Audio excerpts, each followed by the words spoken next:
My mother always told me about her time as a maiden in the palace of the great King Okenwa. I enjoyed the story each time she told me, but not for once has my mother told me why she left the palace. Whenever I ask my mom her reason for leaving the palace, she always finds a way of not answering the question. As usual, one evening my mother called me while I was done washing the plate we used to eat that night. Afunwa bia come. I walked to my mother and sat inside the hut, and she began. The palace of King Okenwa is very beautiful. King Okenwa has only daughters and no son. He is the greatest king our land has ever had. My mother said, smiled and blushed. Ma, when will you take me to the palace of the king? The first asked my mother that evening.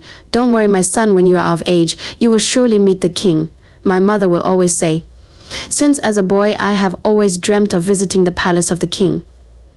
From our house to the palace of the king is very far, so I have never thought of visiting the palace. My mother is a farmer and a trader. I was just 12 years, but I have been following my mother to the farm since I was 10 and also to the market. My mother has always took care of my needs. My father died before I was born. At least that's what my mother told me. So my mother has been my only family since my birth. One afternoon I was home doing some house chores when my friend Arins visited. Arins was exactly same age as me. We were both 12. Arins came to tell me about the Iwaji festival which was coming up the next Iki market day. He advised that we went for the festival, but we are just 12 Arins, my mother won't approve of it. I said, Your mother don't have to know. Our parents don't have to know Afunwa. Arin said, Why won't our parents know? We are too small to go out on our own, and besides King Okenwa's palace is far from this village. I said, Afunwa, you are small because you believe you are small. Our mates do trek all the way to Nkawo to see this festival, but for once our parents has never take us there, we only hear about the festival. Arin said, I don't think this is a good idea, we shouldn't be going to the king's palace alone. I said, You will forever remain mommy's little boy if you don't step up Afunwa. To be a man there are certain steps you need to do without letting your mother know. You are the one always complaining that the other children always make mockery of your view. Do you think they will ever stop with this attitude of yours? Nah. There was some quiet between the boys. A king's brother will take us. You should be ready very early that day. Arin said before turning to leave. Make sure your mother doesn't know, he added. I have always wanted to visit the palace of the king. The first have always wanted to witness the Iwaji festival. But not telling my mom, I didn't think I could do it. I tell my mother everything, she is my backbone, I couldn't afford to lie to her. But telling her meant that I wasn't going to have the chance to ever go to the king's palace. She will never approve of it. That night when my mother returned, I summoned the courage to ask her again, Mama, why don't you want to ever allow me visit the king's palace or any of the festivals in the palace? I asked her. Afunwa, when you are of age you will know better. That was the answer my mother gave me. At that point I knew I would never come of age to her. To her I was still that 10 years little boy. The day during the Iwaji festival I left very early in the morning, just as I had planned with Arins. I met up with them at the other side of our house. Myself, Arins, Ikin and Obina Ikin's elder brother started going for the festival. It was an hour journey to the palace. Villagers from far and near made sure they came for the festival, and even villagers from neighboring villages honored the festival. We went to the festival. We all stayed at a particular spot waiting for other guests to arrive. I went to ease myself. The offer of the village was brought and placed in the middle of the Iwaji festival ground. Since guests were still coming and the festival haven't fully started, I passed through the middle of the festival to urinate. I was running so that I could come back quickly before the festival started, but then as I ran towards the offer, I mistakenly pushed the offer down. Immediately the offer fell down. I brought it up and placed it on the stand where it was and went and eased myself. When I returned back, I saw shock written all over the faces of the villagers. Who are you? One of the elders of the village asked me. My name is Afunwa Elatana. Afunwa. From which part of this village? Enigunenkwo. I replied. Soon I saw the king hurriedly came out of his palace with his chiefs. The chief priest came out with them also. You carried the offer from the ground. The king asked me. I looked at my friends who came with me. I felt like I was in danger. It fell. I replied, Who is your mother? The king asked me. Obiajili. She once worked as a maiden in this palace. I replied. Obiageli? The king asked, surprised. I nodded to yes. There was a brief silence between the king and his chiefs, great people of Amanquo. The great king Okenwa has a son. There's an heir to the throne with the blood of royalty. One of the chiefs announced to all the villagers, and there was joy among the villagers. All hail the prince. The chief announced. All hail the prince. The villagers echoed, Prince Afunwa Elatana. We need to meet with your mother. The chief said. I saw my friends among the crowd smiling at me. I was just 12 years old. I never imagined that I was the prince of Amanquo. The king sent the guards to go bring my mother from Enugu in Enkuo. The Iwaji festival officially began, and I was seated at the right hand of the great king Okenwa. It was like a dream. The Iwaji festival was a new yam festival. The people of Amanquo celebrated once every yam they harvested new yam. It was a big festival. People from far and near honored the festival. For the first time I had a taste of the new yam in the Iwaji festival. Soon enough dancers came and graced the occasion. The dancers of Amanquo were professionals. Son, when you are old enough to get married, this is how you will select your wife. My father, the great king Okenwa, told me, smiling. Beautiful dancers. They followed the melody of the Oja, followed by the Ojin choirs. It was a melody's Igbo tradition. When the dances were done, wrestlers came to grace the occasion. They were also good. The favorite wrestler of the villagers was Ojawa. He was good and tactical. He was strong and smart. Now I saw why the villagers loved him so much. He won all other wrestlers. It was safe to say he was the king of the wrestlers. He was their champion. After the wrestling, the Ijele masquerade came and presented itself. The Ijele masquerade is one of the biggest masquerade in Amanquo village. It rarely come out except on special occasions, and of course the Iwaji festival was the most important festival in Amanquo village. The Ijele masquerade came, a rope was tied around its waist, and a guard stood a bit far from it holding the rope. After the presentation from the Ijele masquerade, one of the women from the village brought a calabash of yam and red oil to the king. The king is supposed to be the first to eat from the new yam. After the king was done eating the new yam, he gave some to me to eat. I ate the new yam. The festival took forever before it was over. Before the festival came to an end, the guards that went to bring my mother returned. The king invited my mother to his chambers alone. Obiageli, why? The king asked my mother. Good evening, my king. Obiageli greeted the king. You know I have always wanted a male child, and you hide my only son from me. The king asked my mother. Igiwe, remember you sent me out after you slept with me. You said it was a mistake, and you expect me to come back after calling the night we shared a mistake? I don't think so. My mother replied. The king was quiet. I shouldn't have. You know I was married. I didn't want to hurt my wife. The queen. The king said. I don't want to hurt your wife also. That's why I hid your son from you. My mother replied. You two will start living in the palace. The king said. Why? We are good where we are. My mother replied. Obiageli, we are talking about the heir to my throne. I need to start keeping my eyes on him. The king said. Chief Amma called one of the king trusted guards when the festival was over and guests started going home. Ibekwe, I thought you said you were sure that the king didn't have an heir. Where did this Afunwa come from?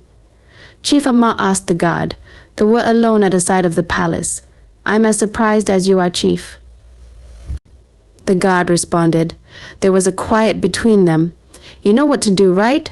No one will jeopardize my opportunity of being the next king of the Amanquo village again. Afunwa has to die. Chief Amma told the guard, I understand. The guard responded. Chief Amma pat the guard on his back and left out a devilish smile before leaving the palace after a tough discussion between King Okenwa and Obiageli. She finally agreed on letting Afunwa stay with the king.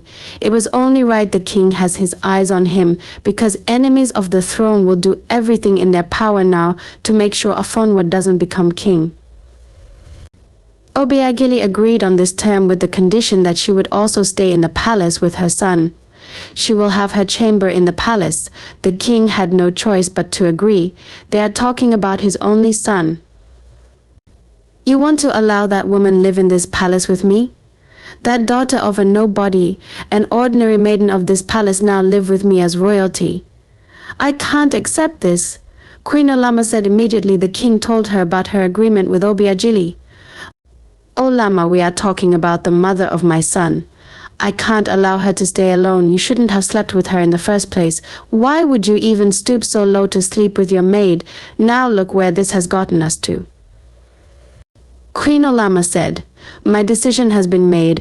Obejili and her son will start living in this palace from this day henceforth. I haven't been in the life of that boy for years. It's only right. I am now." King Okenwa said, "Ibib." The king called one of his guards. "Tell one of the maiden to prepare a room for Obejili and the prince." The king instructed his guard. "Yes, my king," Ibib replied before leaving. Queen Olama was really angry that the king was not listening to her.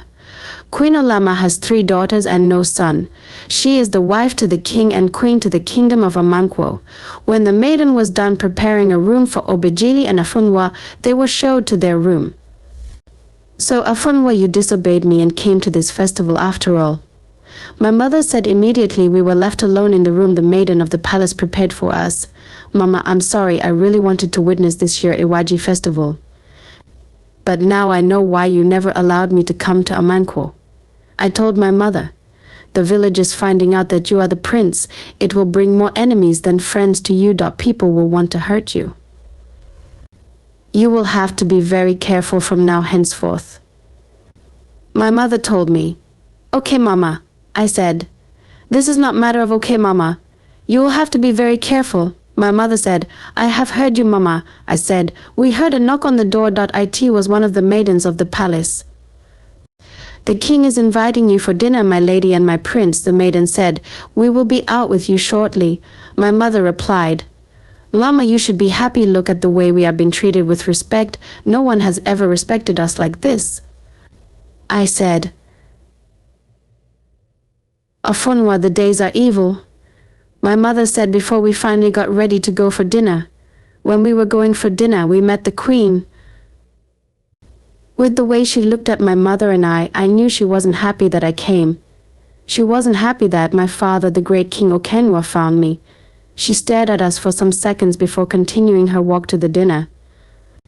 Immediately we got to the dinner room. My mother wanted to sit down while the queen was still standing. "Are you out of your mind? Don't you have respect for the queen of Amankwo village? I sit before you sit." "You slut.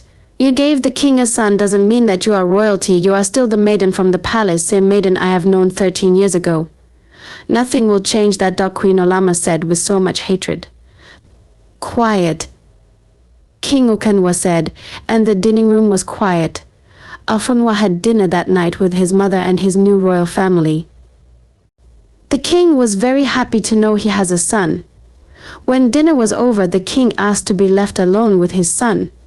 Obiajili, the mother of Afunwa, left to her chambers. Olama, the queen, was not happy because of the sudden attention the king was paying to the prince he just discovered few hours ago. "Egwe, I want to discuss something with you," Olama said when the king asked for some privacy with his son. "Please, that discussion should wait. We will discuss tomorrow," the king replied. This made the queen even more angry before she left. "Afunwa Elotana," the king said to his son, "You are truly the son of your father." King Okenwa said to his son when they were left alone, "Igiwe, can my friends visit me?" Afunwa asked the king. "Your friends?" the king asked. "Yes, Igiwe," Afunwa replied. "Yes, your friends can visit you, but you know you have to be careful with the kind of friends you keep around now. Since the whole village knows that you are a prince and heir to my throne, people will do anything to bring you down. You are a smart boy. I believe you know what to do." The king said. "Yes, Igiwe," Afunwa said. "You may go and sleep now. We will continue tomorrow," the king said. The king instructed one of the guards to take Afunwa to his chambers. Princess Uju was in her mother's chamber when her mother, the queen, came. She was the eldest daughter of the queen. "So Mama, my father, the king, truly has a son that would become king after him?" the princess asked the mother. Immediately the mother came in. "Is this why you came to my room? Will you get out from here?" the queen angrily said. The queen was restless throughout the night. In fact, ever since Afunwa arrived, the queen has been restless. That night when everyone was asleep, the queen stepped out to go meet the Ezemo, the royal chief priest. Ezemo, I thought you assured me that the king had no son. I have always wanted to be the king when my husband is gone. That was why I asked you to make my womb to be able to bear only female children for the king. You assured me it was done. How did Afonwa come into the picture? Queen Olama asked the chief priest. There was quiet in the shrine of the chief priest before he started his incantations. The gods are wise, this was destined to happen, the chief priest said before he started another incantation. What was destined to happen? Queen Olama asked. Afonwa Elotana is a great child, but we can still do something about it. The chief priest said, and left out a loud laugh in the middle of the night that let out echoes in the four walls surrounding them. Afonwa's friends came to visit him in the palace the next day. It was no longer news that the great King Okenwa has miraculously united with his son during the Iwaji festival.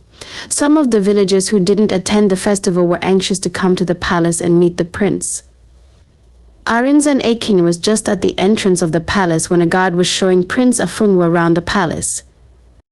The king and his chiefs were having an urgent meeting. If not, the king would have been the one to show Afonwa around the palace himself. No one was more happier than the king reuniting with the son. Those are my friends, please allow them in.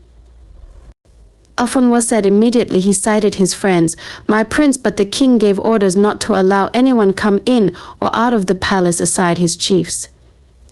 The guard said, my father is just overprotective, my friends don't bite, please allow them in. Afonwa said. After a brief silence, the guard decided to let Arinze and Ikin in the palace. Afonwa, Arinze said. Immediately he came close to his friend. So we are truly not dreaming. You are the prince of this village. Arinze said. Arinze, won't your parents be worried that you are here all alone? Afonwa said to his friends. All alone? Who said we are here all alone? Ikin asked Afonwa. When does staying with the prince of this kingdom now all alone? Arinze asked Afonwa. I know, but you Arinze that I know will never tell your parents that you are out here before coming, and it will end up getting your mother worried. Afonwa said. Afonwa, the royal prince. Arinze hailed me. I walked with my friends round the palace. I must admit it was a relief seeing a usual face once more in the palace.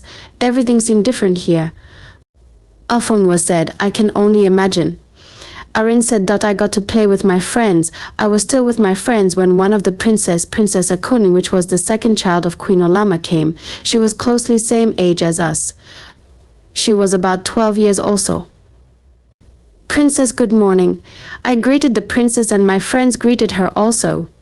Father is looking for you, she said before leaving. Boys, I will have to go meet my father now. It seemed like he is done with his chiefs. I told my friends. Should we go or wait for you? Akin asked me.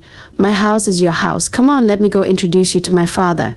I told my friends. They followed me to the king chamber. Igwe. I greeted my father as I reached his chamber. My friends followed. Father, this is Arinze and Ikin. They have been my friends from day one. I told my father. My father just smiled. Who are your parents? My father asked them. They started discussing about their parents with my father, but then one of the maiden called to my attention that my mother wanted to see me. I excused myself to go see my mother. Few minutes when I went to see my mother, I overheard my friends screaming. Igwe! Igwe! Arinze and Akinu screamed. This scream made the whole royal family rushed out to the king chamber in anxiousness. When we got to the king, we saw the king finding it difficult to breathe until he collapsed. What happened? I asked my friends. We were discussing when he started holding his chest. We don't know what exactly happened. Errands happened. The guards took the king to his room and the chief priest was summoned immediately. After a series of incantations, the chief priest took a deep breath. Someone fired a spiritual arrow on the king. The chief priest said, "A spiritual arrow?" Queen Olama asked, shocked and surprised. "Who will want to kill the king?" Queen Olama asked. King Okenwa laid unconscious in his chamber. He was unable to speak, move or eat. The chief priest tried all he could to bring the king back to normal, but all his efforts were useless. The chiefs gathered round the king as they deliberated on their next line of action: that the villagers must not know that our king is sick. The Onyu told his other chiefs, what the Onyu was saying is the truth. The villagers finding out that the king is sick means our enemies also finding out. The sands and winds has ear. Until our king is whole again, no other person outside this palace must know that our king is sick. Maziokoro said. The chiefs unitedly agreed to this law. Afonwa was really sad that his father, who he just got to meet, is now sick. Obiageli comforted him, assuring him that his father will be all right. Someone did this to father, Prince Afonwa told the mother. The mother never thought of it that way. She had a rethink. It's true. Something is not right somewhere. We have to find out who shot the spiritual arrow on the king. Afonwa told the mother finding who the person is one of the ways to finding a solution to the king's sudden illness. Obiageli said, Can you ask the chief priest? Afonwa asked his mother. It's not in our power to ask the chief priest, Afonwa. But I will talk to the queen to ask the chief priest, Obiageli said. She won't accept. She doesn't like you, mama, Afonwa said. Obiageli looked at her son surprised. Afonwa was just 12 years old, but he has the wisdom of a 50-years-old man. We shouldn't conclude yet, Obiageli said. Yes, the queen doesn't like me. But making sure the king gets well is something that all of us in this palace want. Obiageli said, Mama, do you think that everyone in this palace wants the king to get well? Afonwa asked his mother. How do you mean? Obiageli asked her son. What if the person that shot the spiritual arrow on the king is in this palace? Afonwa asked the mother. Be careful what you say, Afonwa. Let me just go talk to the queen to talk to the chief priest. Obiageli said. Obiageli went to meet Queen Olama in her chambers, but as she went to her chambers she met the queen coming out of the king's chamber crying bitterly. What's wrong? Is the king all right? Obiageli asked the queen, but instead she cried more. Talk to me. Obiageli told the queen. The king is dead. My king is dead, Queen Olama said, and couldn't stop shedding tears. Obiageli, out of disbelief, rushed into the king's chambers and found the king's lifeless body there. The news of the king dismissed had already gotten to the chiefs before sunset that day, and the chief was summoned to the palace. We must crown Afonwa as the new king before words of the king dismissed gets to the villagers, the Onyu said, but some of the chiefs disapproved, stating that Afonwa was just a boy. Afonwa is just 12 years old. He is still a child. We can't crown him the king of Amankwo village, some of the chiefs said. These became the top problem of the people of Amankwo. The story just began. There was a very big disagreement between the Onyu and other chiefs in the king palace. Afonwa is still but a boy.